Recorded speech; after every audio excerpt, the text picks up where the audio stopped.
Hi, ako nga pala si Joshua M. Samson and this is my video diary number 1. Nung high school ako, hirap na hirap akong pumili ng course na i-take ko sa college. Nakapili lang ako nung na-download ko na yung UPCAT form, then nakita ko yung list ng courses na ino-offer ng UP.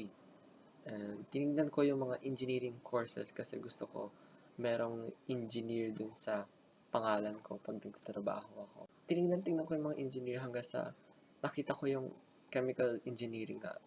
Gusto ko kasi yung chemistry nung high school kasi ang cool ng mga activities na ginagawa namin sa lecture. And lalo-lalo na yung mga experiments namin sa lab. So, gusto ko talaga yung chemistry nung time na yun. And sinerge ko sa internet. Then, nakita ko magaganda yung reviews, yung mga description about ChemEng doon. And since wala pa naman akong napipili na course, so, yun yung sinabi ko sa mama ko na gusto kong course na piliin. Sinabi nga niya na meron siyang kilalang mga ChemEng na successful na sila sa buhay nila. Yung isa daw, nagtatrabaho siya sa isang plant. Yung isa naman, manager daw sa isang business. And luckily, nakuha ko naman yung ChemEng. So, ayun na nga, nakapasa na ako sa BS Chemical Engineering and biglang pumasok sa isip ko yung kung ano ba talaga ang pinagkaiba ng BS Chemical Engineering sa BS Chemistry.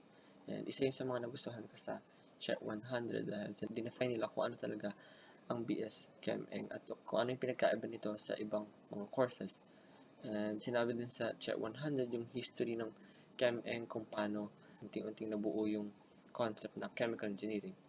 Then, nagustuhan ko din yung sinabi nila kung gaano kalawak yung chemical engineering.